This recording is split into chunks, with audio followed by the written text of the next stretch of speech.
simple, right? A simple attack means that I can hit him with one hit, come back, hit him somewhere else and come back, hit him again and come back. See? Even though they're multiple attacks, they're still simple attacks. Or simple attacks. Understand? Understand? So a simple attack is like if I had what we call a semi-automatic pistol, right? And I shot him. Those are considered simple. If I had a Uzi, that would be considered like a combination.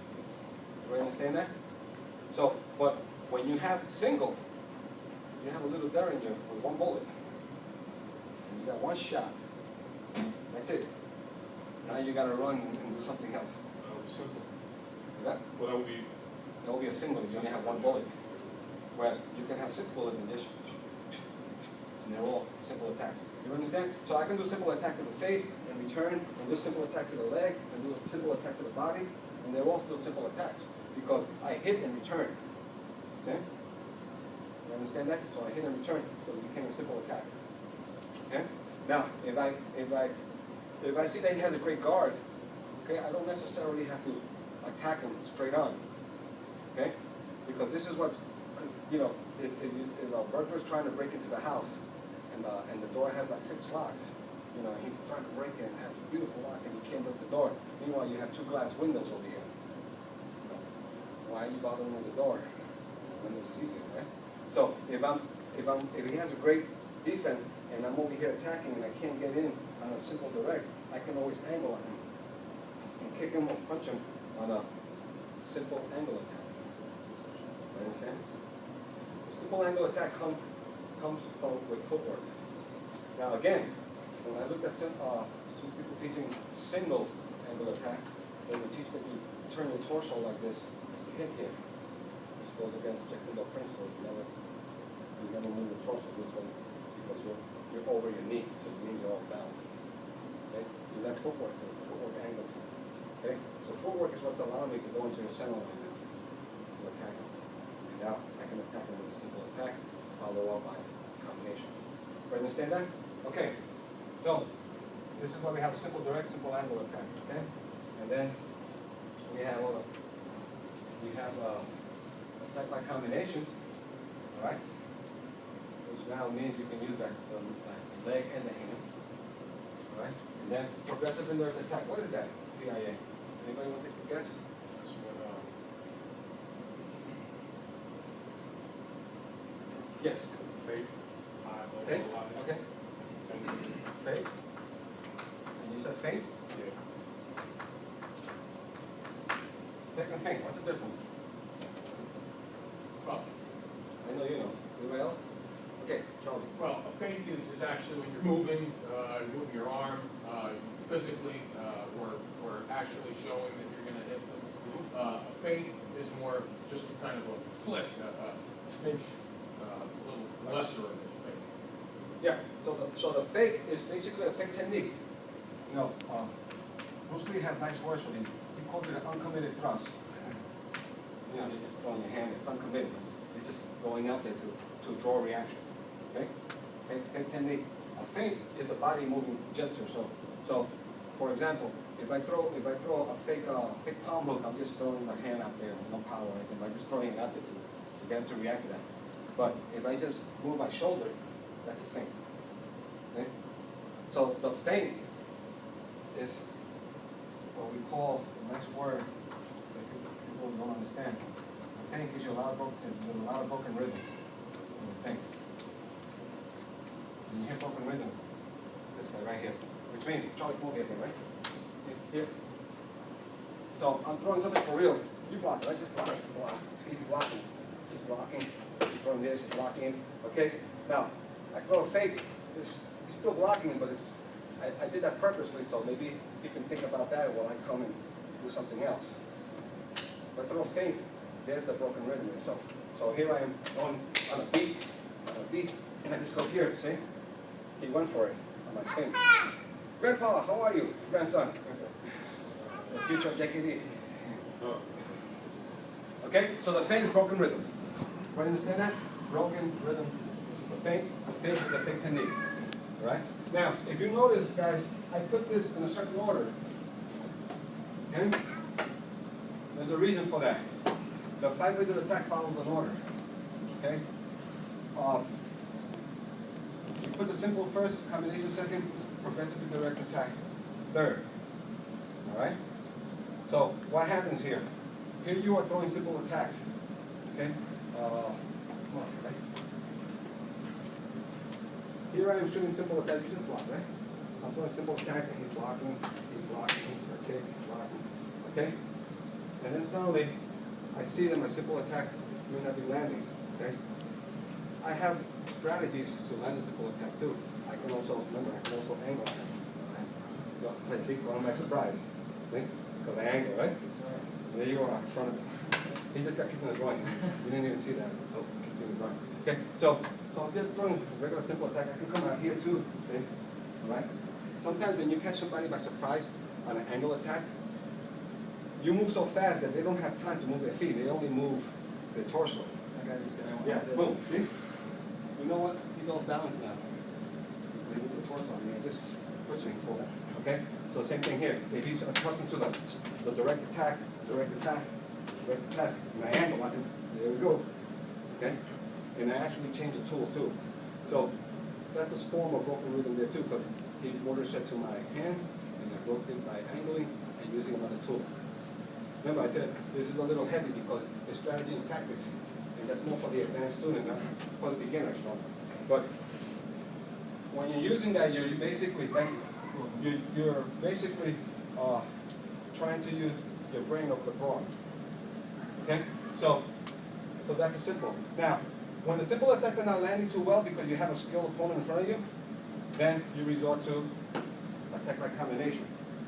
Okay. Right? So now what happens, there's a magical word here. When you're talking about broken rhythm, there's certain words in the vocabulary that you have to understand. And the first one is called motor set. The motor set. When the opponent's motor set to this, then you break the rhythm and go to that. Okay? So, if I have I need another volunteer. I'll volunteer you. Okay? So, if I'm throwing simple attacks, he's got a good defense. He's got more strength. So, carry it, defending. We just before that. He's defending out there. He's defending. He gets throw a kick. He defends very well. So I try to angle on it, and maybe he still catches that. Again, on the flat foot, you see? Line and center. So I call his angle. Well, let's say you move with me, right? Boom. And I say, I got a skilled opponent in front of me. What I do, I stay with a simple attack to motor center, and then I jump into combination. Which now, if he's seeing this, he's seeing me coming in with a simple attack. Simple attack means I'm attacking and then recovering. See? I'm attacking and recovering. That's why it's a simple attack. I'm attacking and then recovering. And now, when I go into combinations, I attack and then continue with attack. And continue with a combination. You know, whatever I want to do to here, even bring it down. Okay? So if he's motor set to simple attack, simple attack, simple attack, simple attack. You're going to kick. Simple attack, and then I go here. See? He got caught. This is for heckling. But he got caught because he got motor set to the simple attack, and I changed the rhythm to attack by combination. Everybody sees that? Everybody understand that? Any questions so far? Everybody got that? Okay. No? So, he's motor set to from simple attack to attack by combination. Now, let's say this guy's really skillful, and this is not working, and this is not working. We go to progressive indirect attack. The progressive indirect attack is used against a very skillful opponent. Okay? Now, the whole idea here is that you try the simple and you try the combinations. In boxing or even in UFC, most of the time you see the first two. Very, very rarely do you ever see third one. And very few people use it. What? Boxing, we use all the time. Yeah. Use things all the time. Yes. I said very rarely. I said never. When you see somebody using feinting, that's a skilled boxer. But it's very few boxers that use it. You know? But yeah, you learn it, but do they actually use it in the ring? It's a whole different story, right? And sometimes I watch boxing matches and I say, man, they're stalemating each other and nobody's doing something different that can, do a whole 12 rounds, either guy can win it, that kind of thing, right? Remember what I told you, when your skill level is equal to your opponent, or sometimes even the opponent has a higher skill level than you, then you resort to strategy and tactics to overcome him, right? Just the same way you would overcome an animal that's stronger and faster than you are. You use your brains because he doesn't have the intelligence you do. Occasion, right? To shoot him or something. Trap. Okay? So the intelligence is what can do it for you. There's a way to overcome it if you really find a solution, okay? Look for a solution. Okay, so progressive indirect attack, we know it's feint techniques and feint, and we know that's when you start playing a broken rhythm. That's why I say that very rarely do you see that PIA. Okay, so come over here, right? So we're going to jump to from simple attack. You just block, right? Simple attack is blocking, keep blocking. Simple attack, yeah, very good. It blocks well. I kick him, he blocks it very well. So then I try to resort to a combination, and he's still blocking me pretty well. See? Okay. So I jump into combination. He's out there. Okay. So what I do now, I resort to the third one where I just fake. Oh, there you go. See? I just palm this groin. Okay? Or I just go here. See? So if he's accustomed to combinations, then he's blocking combination, he's blocking. And I just, okay? Now I feint and I break the rhythm. The feinting is, yeah. See? You're ready to block it, right? Yeah, I was ready to block it. Yeah. I didn't shoot anything, but I just feinted. Okay?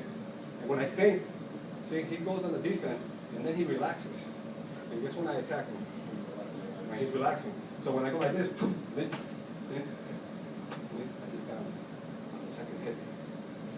But I did a feint, and then I did a simple attack after that. You understand that?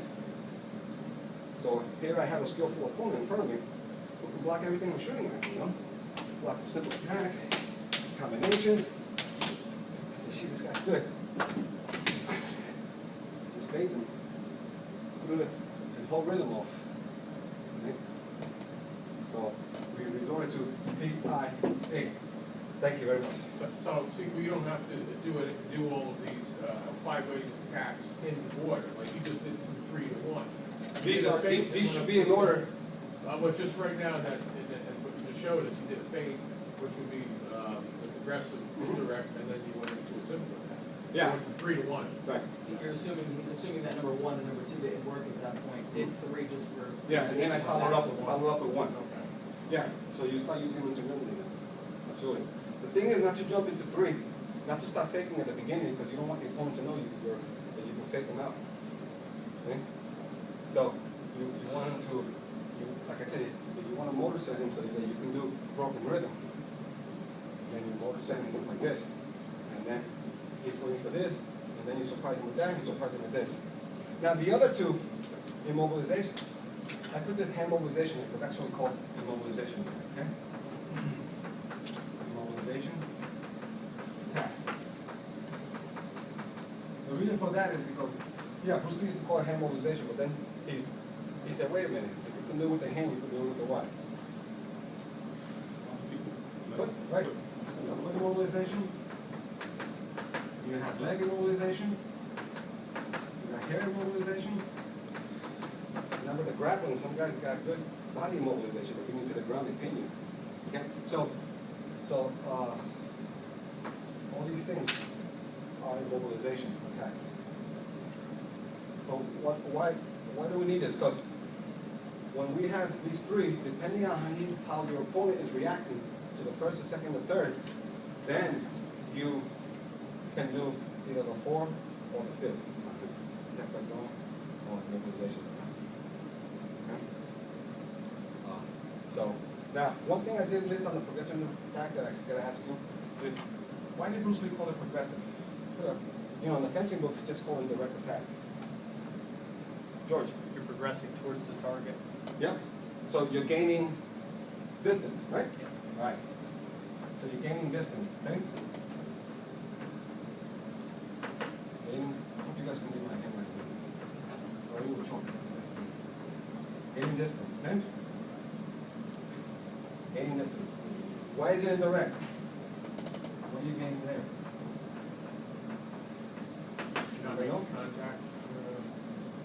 Oh, they right, George. You're going from one line of engagement to the next. So what basically. do you gain, excuse me, what are you gaining there? The T word. I believe you're gaining space and time personally. That's it. Very good. Yep, gaining time.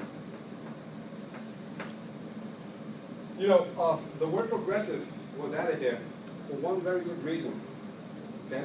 In fencing, it's not actually there, but the whole idea of progressive is that you're gaining distance, because when you're feinting, right? Faking or faking, since you know you're going to fake or feint, you have a bad habit of not moving in. So if I was taking a combination, I'm moving in because I want to land it. Well, boom. But if I'm going to fake, some people fake like this. What did I didn't do with my feet here. Didn't move. See? So faking. So when you do that, and he buys a fake, let's say I faked up here, and say you blocked it, right? I faked up there. And I didn't move. Now I got to bridge that whole gap to try to get the opening that was created from the feint. See? So the whole idea of progressive and getting distance is that your first half of the movement, the feint, you move halfway of the fighting measure, or halfway to the target. Boom. Then the second half is the actual hit. See? So when it's progressive to gain distance, the first half of the measure, or the fighting measure, is with the feint. The second half is for the real hit. Do you understand that? Okay? And that's the beauty of progressive. So when you put, thank you, Charlie, when you put progressive there, it reminds you that you got to move when you feint. Because there's no use you feinting and doing all this, and you didn't move your feet, and the guy bought the feint because you sold it very well, so he bought it, and you're still back there.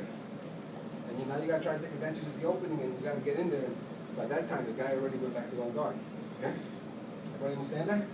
So it's progressive because of that. Indirect to gain time. Okay? So you're shooting on one line with a fake or a feint to open up another line. You understand that? Okay? Again, write this down. Keep the paper there. As your experience gets better and better, you're going to look at this and you're going to go, I got it now. You know? Sometimes it gets a little confusing, but if you're still training in martial arts, they'll come to you. Definitely will get it. Okay? It won't be that difficult. Immobilization attack depends on what he's doing when I'm doing any of these three. Okay? All right? So, let me get another volunteer.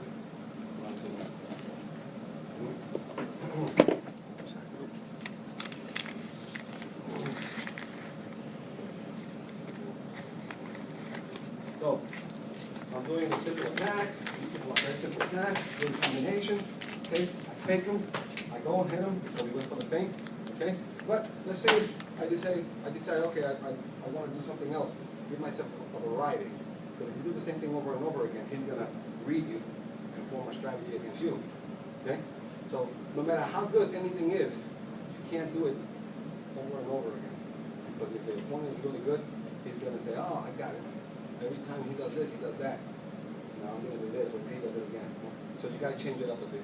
So this is what allows you to go from to immobilization to attack. So if I'm going here and he's blocking, I can immobilize his hand.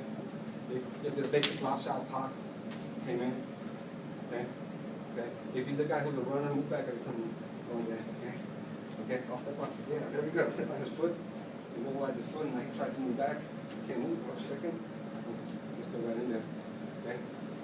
I can leg immobilization, just stop him and go in. Okay. So these are the different things. And that hair, you grab the hair for street fighting. Okay. So you can resort to immobilization depending on how he's reacting.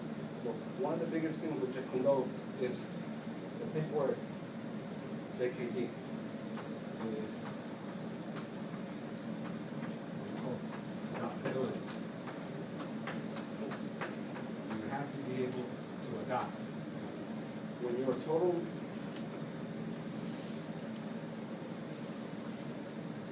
that's not the way you spell it. When you're a total martial artist, you can adapt. Okay? Right? You know what I mean by that? Total martial arts. You can punch, trap, grapple, whatever. You can adapt to the opponent. If you only know how to do one thing, you can only box, you're in trouble. You have a good, smart opponent. If you you can only grapple, you're in trouble. You can only kick. Some does, okay? You do a taekwondo, and all you can do is kick. The guy reaches the gap on your face. If you don't do in that range, you're in trouble. So you have to have adaptability, okay? So adaptability is what allows you to react to the opponent and what he's doing, all right? And then attack by drawing, depending on what the opponent is doing to you, whether he's defending, you can draw that defense or whether he's attacking you. Okay? So usually people like to draw the attacks on attack by drawing. So the guy's always moving back, they move back so he can move in, and then they go in and attack. Okay? So basically these are 5 ways of attack. Again, it's a little heavy because most of the time, you know, if you're a beginner, you're working on the how-to, okay? And very few people start getting into the when and the where, which we know is the strategy and tactics. But if you can, you know, once you start getting the how-to, then it's time to learn how to use the, where you're going to apply application, okay? So if most of you know how to use a hammer, a screwdriver, a drill, right? But can you build a house? Same tools, right? All different strategies to build a house, right? You have to know a little more. Okay? Same thing here. This is the strategy. This is the blueprint for attacking Jeet Kune Do. Okay? So everybody get this? All right? Any questions on this? Okay? All right. I don't want you to be sitting down all day.